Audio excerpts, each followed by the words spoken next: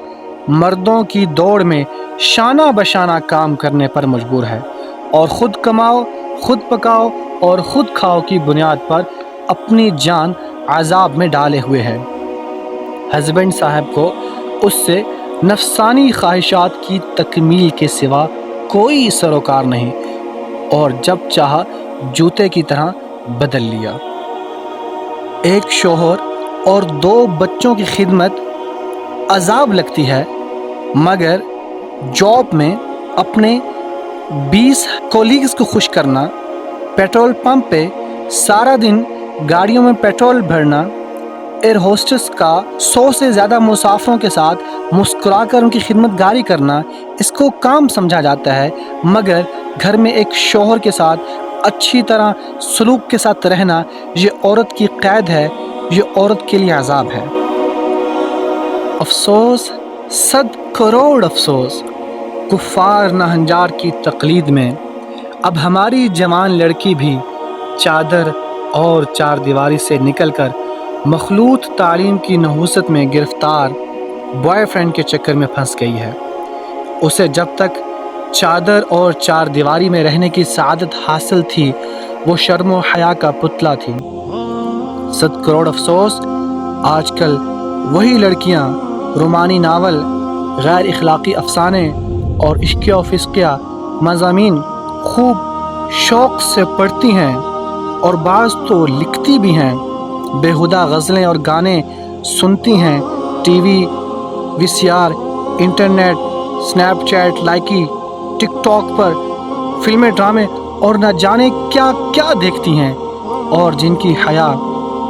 بالکل ہی رخصت ہو چکی ہے وہ ان میں کام بھی کرتی ہیں